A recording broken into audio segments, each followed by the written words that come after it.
Good afternoon.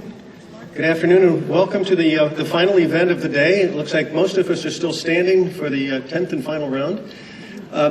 This is what we refer to as our final keynote conversation. We have two key people who are going to be talking about the results of the Inspiration for Impact, which is from the On the Table that the Chicago Community Trust has hosted this year, and that the Institute for Civic and Public Engagement under the direction of Joe Horath has helped put together and evaluate the data.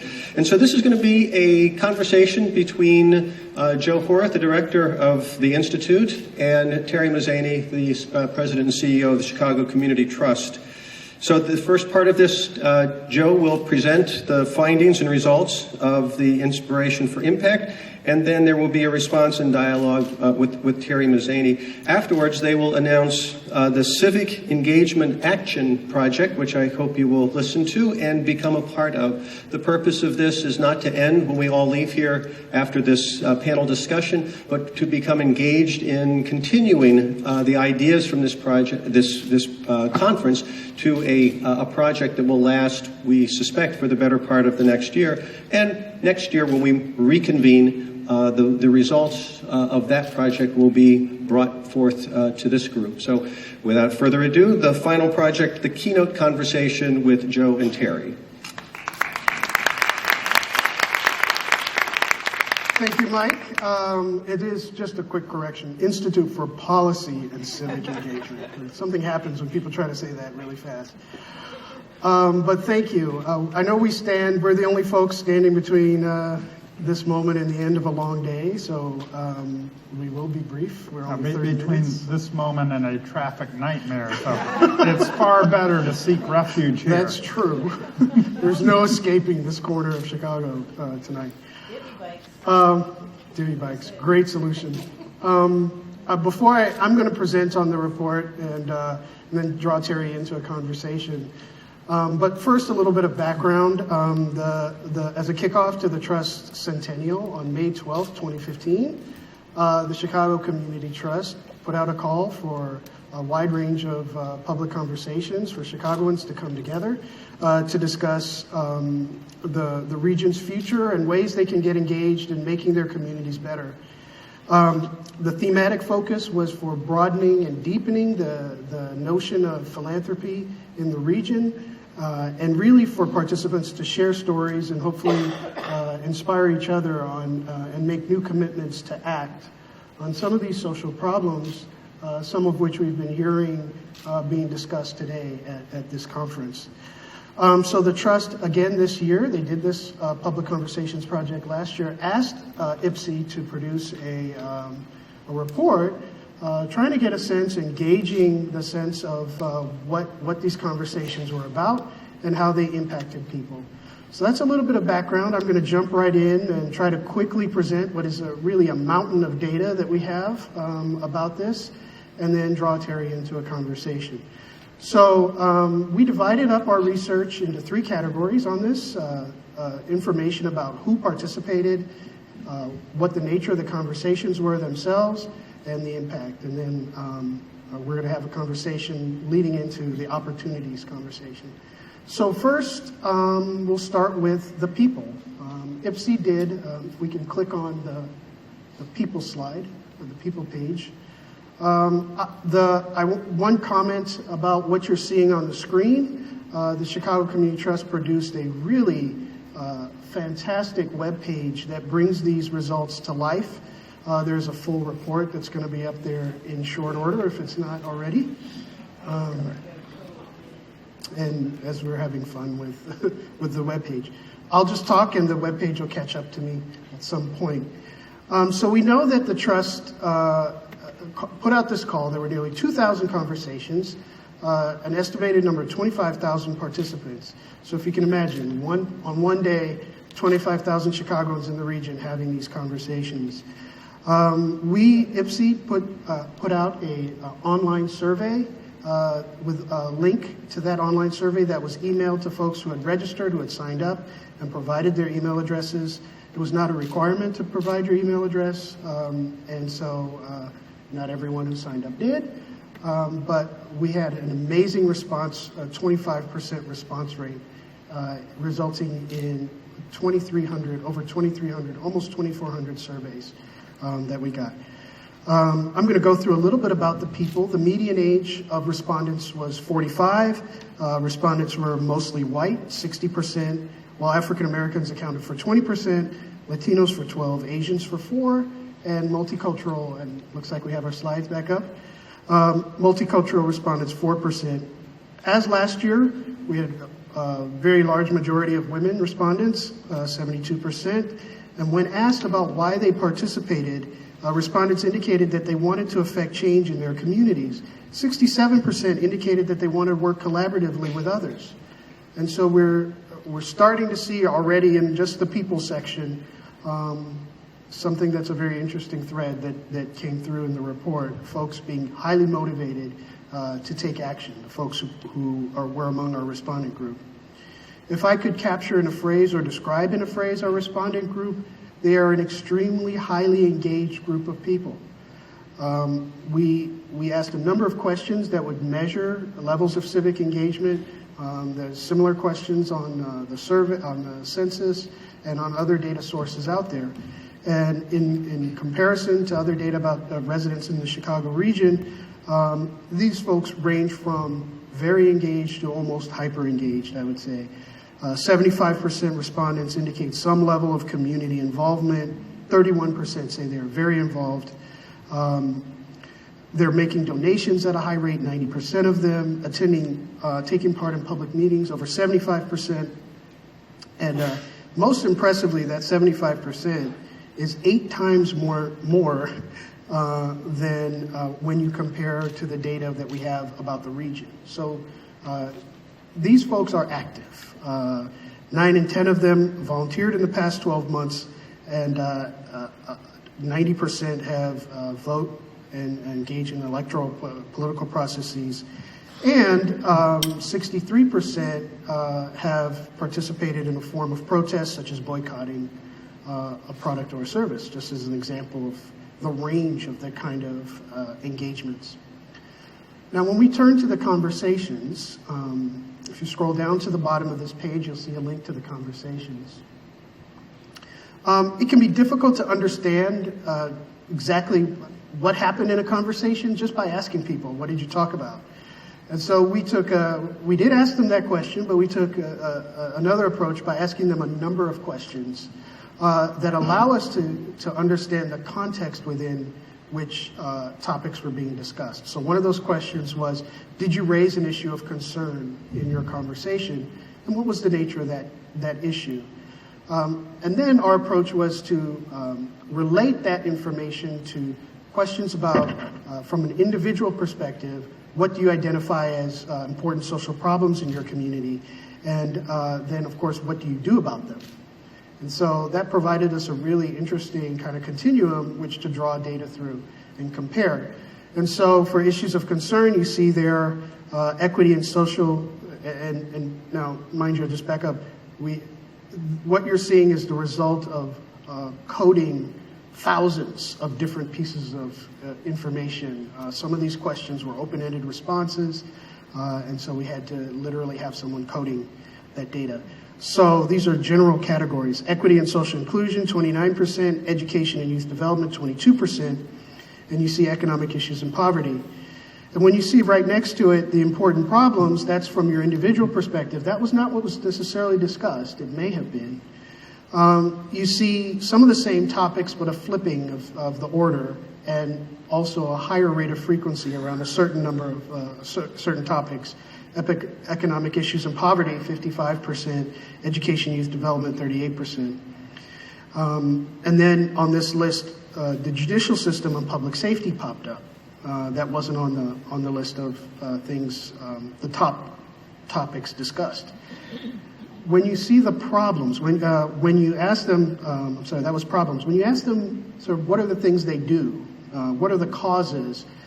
Terry uses a term, contributing your time, talent, and treasure. And we use that to inspire us as we were doing this research and developing the questions as a way to understand different kinds of actions, giving of time, what do you volunteer to, your talent, maybe you sit on a board or other professional advice, and treasure, obviously, donations and other things of value. Those causes have their own set of percentages, and education was the top there, 40%. Now you see education at 40% differs from, again, the percentage of topic listed in the conversations. So this leads us to really one of the important observations, and really maybe even an opening for an opportunity, one of the important observations about our research. You see there the line, transportation, the judicial system, public safety, and economic issues and poverty in government are the categories that respondents were most likely to mention as a problem. So individually identify this as a problem that's important to me, but then are not giving in their time, treasure, and talent, mentioning that they're giving to it as a cause at the same rate. And so we're observing this difference. We don't totally understand it yet. If you scroll down to the bottom of this page, there's another similar observation with a quote there about this disparity between economic issues and poverty and the judicial system and public safety being themes that were most mentioned as top problems, but then again, weren't discussed in the conversations at the same rate, or causes mentioned as causes. So what we have here is a disparity between what they're talking about, what they feel passions about, and what they're doing, and sometimes both. And so this is really a significant observation. And one of the things that I think is a common thread across these topics, I think that relates to the theme of this conference, is that many of these topics are those sort of intractable urban problems that maybe we have at one point in our recent history expected government to provide for us and expected a social safety net to provide, or at least a stronger role. And so maybe folks aren't, it's not their temporal lobe, this is something that I can do something about. We don't really know, but it's certainly an important observation of this research. So the impacts, when you look at the takeaways, what did people do as they, what happened at the end of these conversations that was important to folks? We talked about, folks talked about making specific plans, making connections, networking with each other. This data is very similar to what we learned the last time we did this with the first on the table of 2014, that one of the key successes of this particular initiative is drawing people together who then create opportunities and plans, specific plans, to work together to take action. And you have there a very nice graphic that highlights a number of different statistics. Again, 31% making plans to work together. If you move clockwise across these statistics, 51% saying they're likely to they exchange contact information. 72% indicated they spoke with people they didn't know at the meeting.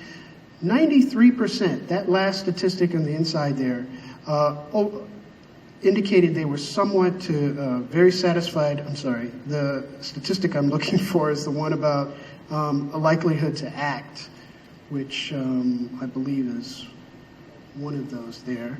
But we know that a large percentage of our respondents indicated they were at least somewhat likely to act, with 47% indicating they were very likely to act. So if we turn to the opportunities section of the webpage, and this is the point at which where I'm going to begin to draw Terry into the conversation. Terry, what we're seeing here, at least among our respondent group. Now, mind you, this is not a scientifically, statistically significant sample, but a very high response rate. Folks who are very highly engaged, and then this disparity that presents us with possibly an opportunity. And not only are they very highly engaged, they are saying specifically that following this conversation that the trust sort of called for and created the opportunity for, they are ready to act. And so that's the point at which I feel like we stand, and the moment at which we stand with the results of this research, and also given the theme of remaking the urban social contract, just wanted to invite you in to react and respond.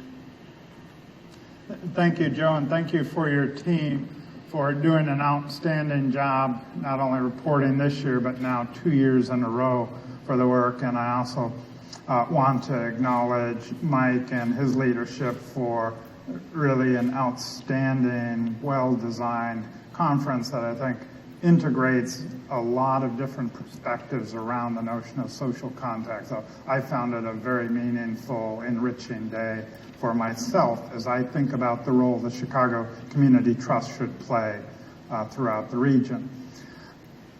So this exercise has a number of purposes, and overall it was a very pleasant discovery that there's a hunger out in the community for people to have a voice, to express their ideas, and to feel listened to more than anything. And I think that's reflective of the deteriorating social contract, that individuals do feel disconnected from government institutions, civic institutions, and they are hungry to be citizens, to be engaged.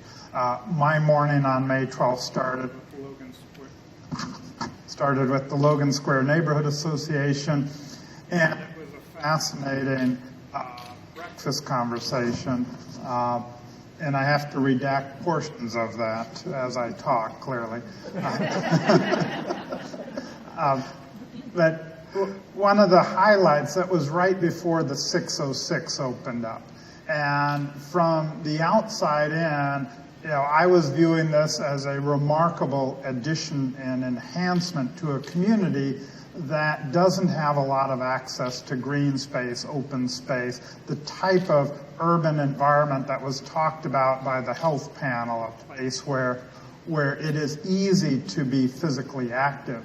But the message that came out instead was that the 606 was becoming an instrument of displacement for the residents in the community. So their experience was very different, and there was a frustration in a community that prides itself on its artists that they were shut out of the performances and the exhibitions for the 606 opening, and that it was that on a lack of connection and respect for the residents themselves that I think gives rise to the sorts of cynicism that we experience, and that in essence on the table became an antidote for that.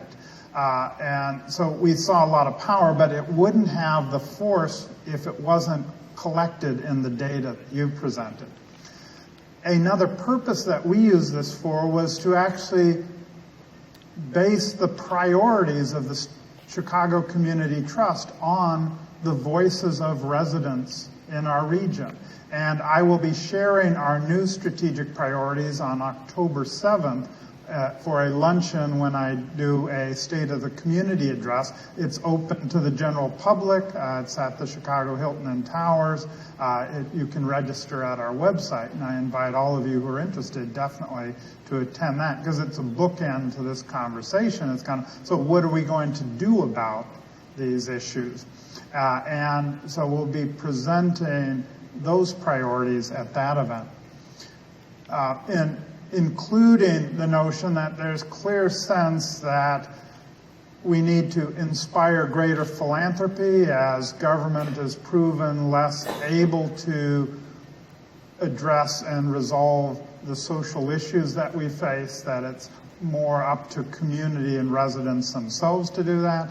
The core pillar of civic engagement itself is proven to be a valuable outcome, And then there are certain areas where the trust can lead change. And one of those is one of the issues here. It's the issue of social justice, race, and segregation that comes out of here. It's the elephant in the room that we face in so many of our conversations, but we don't have a way of having that conversation effectively. So we will be looking at that very carefully for a role we can play to essentially set the table for those conversations. I want to now come directly to the experience today and the social contract and how I think this fits together.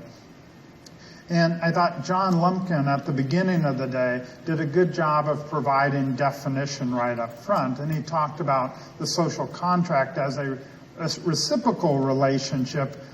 And I'll focus on half of that reciprocity, and that was when he said residents have a duty and a promise to make good choices. And then he gave the example from Brownsville, Texas, of a 200-person community advisory body that was helping to shape policy decisions in that community there. So we had that point of the role of citizens. Then there was a common refrain about the value of citizen engagement, personal choice and action.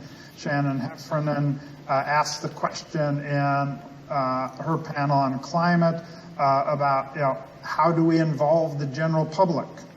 And then Suzanne Malik McKenna talked about launching a public engagement beyond the choir for that.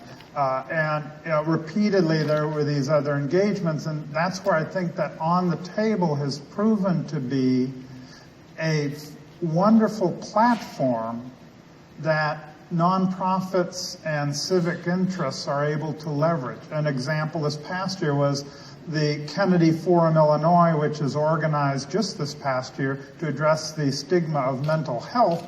They organized more than 100 mealtime conversations to address that issue. And I think that it's an invitation that I offer here is that if you have a cause, if you have a constituency that you want to engage with, this is that sort of platform that you can kind of plug and play. The infrastructure is there, the ability to organize hosts and resident participation to expand beyond the choir.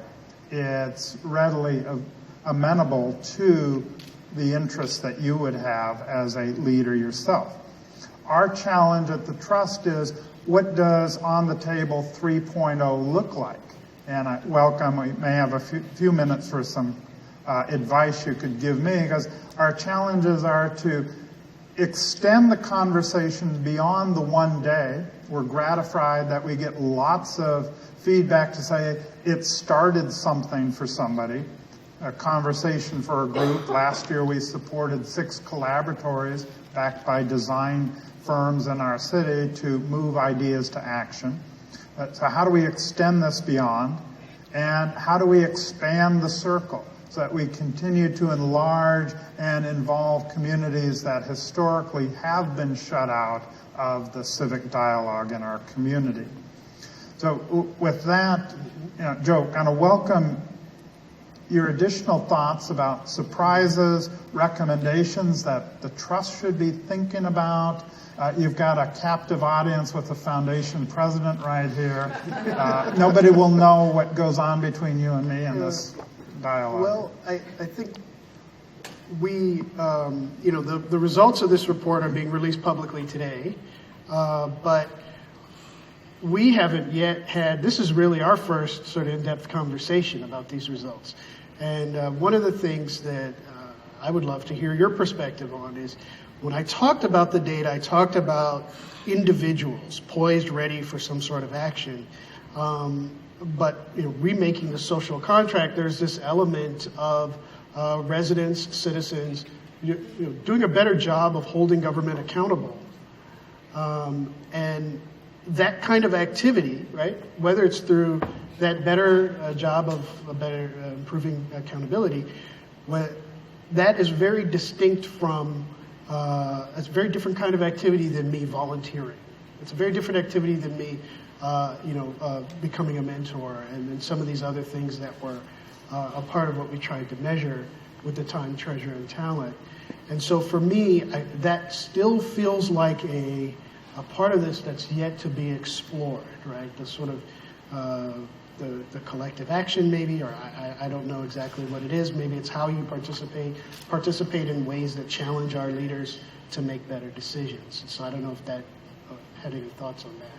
I think part of this is I'll just, we can just pass it.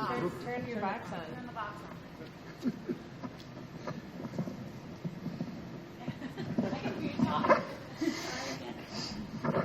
okay. Does this work? No. I'll get you another one. In the meantime, Actually, Lance, can you hear me? what did she do here? It's through my time. Yeah. This is a really intimate conversation. Absolutely. Sharing a microphone in public. stage. Okay. No, it's on, okay. All right. I think that there's several issues that will unfold over time. One is, I think there's been this accumulating mistrust and cynicism, and we need to break through that. So I think the repeated exercise of these conversations, which was why it was so important to also follow through with our commitment to the 6 collaboratories and deliver on our promise to move these ideas into action. You're just doing it to me now, aren't you?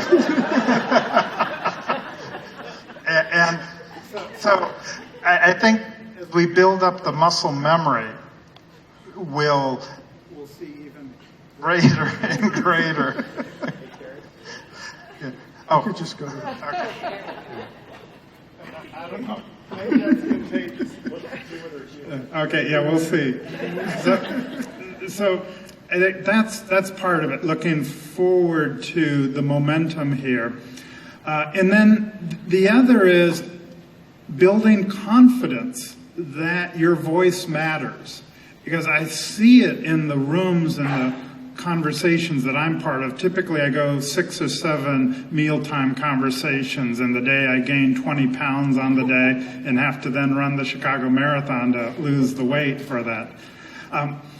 So for instance, there are a couple of aldermen who have been very pioneering with participatory budgeting. I think it's a great idea. It's a way of having voice to create a groundswell from examples like that, so more residents in more wards are saying, we would like this opportunity for our own ward. It can catch fire, as well as I think our announcement here at the end about the action prize here. So we have 5 minutes. It's less than 5 minutes now, right? Is that time for one question, or what do you think? Maybe 2 or 3. Maybe 2 or 3. I mean, after they We'll take one. We'll start with one question, and then we'll try to. After they savaged me with this microphone issue, I mean, I think we're entitled. So I think to we a have few. one person with the mic over Okay. there who has a question. Go ahead, sir. No, he's Oh, holding. he's holding. He's holding Oh, I'm it. sorry.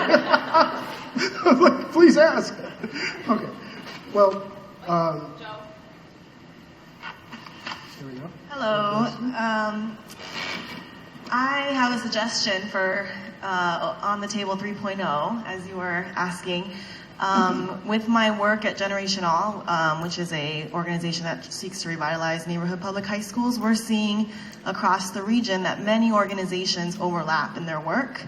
They're doing similar things for similar populations, and we would really like to incentivize collaboration and incentivize not just organizations doing similar work, but that cross-sector collaboration that so many speakers talked about today. So I think it would be really helpful for the next iteration of On the Table to have the people who host a table to say, seek out other organizations who are doing similar work that you're doing in this particular neighborhood, maybe other neighborhood organizations or other neighborhoods that are doing similar work. And let's have a conversation about how we can collaborate and maximize what we're doing. It's a great idea. Great idea. Really appreciate that. And it's also supported by the data. A lot of the respondents expressed an interest in wanting to work collaboratively with others. Is there a comment here?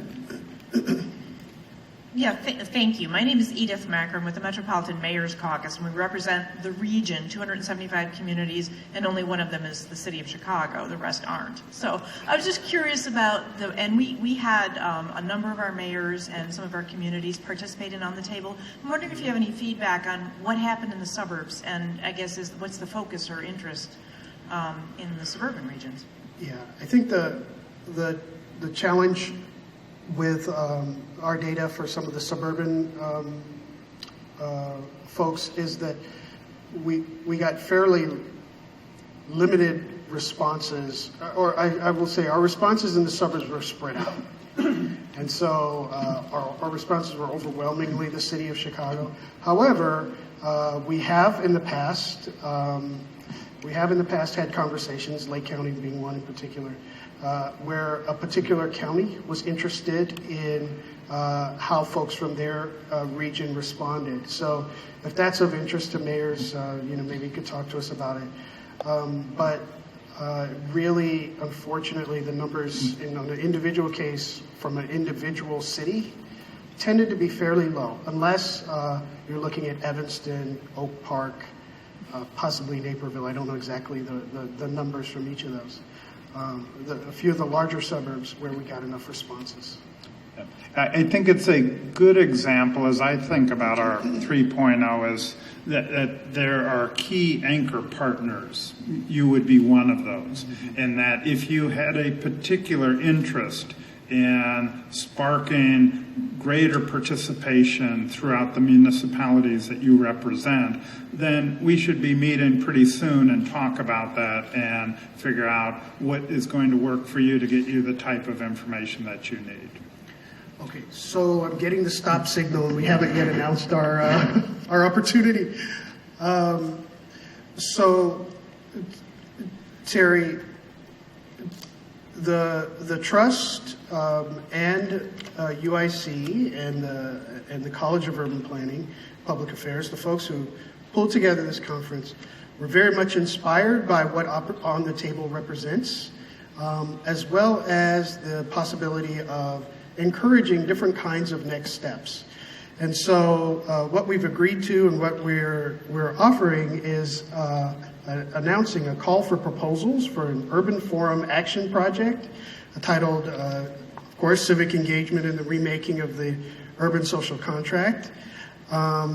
Together with the Trust, Institute for Policy and Civic Engagement, are pleased to announce a partnership and funding opportunity for a project that engages residents through a substantive or collective decision-making role in helping to reestablish the urban social contract.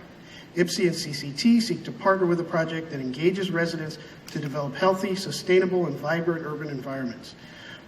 So there's more information about this. Ultimately, what's important is that there's $25,000 available to a project, as well as a 20-hour per week graduate assistant, research assistant provided by my institute that will work on the project. And in addition to that, my institute would provide any technical assistance or offer any other assistance that we can through our staff on a limited basis. So I would invite you, you see the webpage there, to go to the Urban Forum webpage. We have there a link to the project with details about the application process and more information about the nature of the kinds of projects that we're looking to support. So with that, we want to say thank you to the Trust for really supporting this kind of work and putting money behind opportunities for projects such as this that really think about how to draw residents into helping to remake the urban social contract. And thank you, Joe, for all of the work that you've done to be able to tell this story. And it's a real honor to partner with you on this Urban Forum Action Project. Essentially, it's a prize philanthropy opportunity here with that $25,000 grant that comes with it. The results are up on our website for the report here. This is the first public comment and mention release of these data for that, so I welcome you to take a look and ask questions. I know that the IPCE will continue to delve deeper into the research, and I'm looking forward to guidance that they can provide so that we can continue to serve our communities better. So thank you all for staying to the end here. It's now my pleasure to turn this over to Mike Pagano to close us out. Very briefly, thank you to Terry and Joe for ending on such a hopeful note that this the conversation continues, not just with 3.0, but also with this project. Several points. First of all, don't forget to fill out the evaluation cards. We're looking forward to hearing what you thought of the conference. Of course, we think it's the best thing since sliced bread, but we want to know what you really think. The second is there are a lot of boxed lunches. Take them home. You don't have to cook tonight.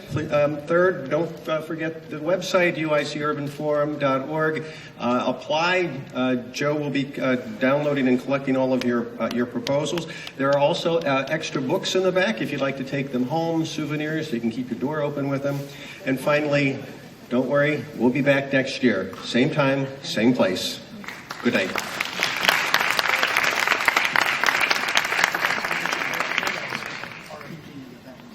Field notes.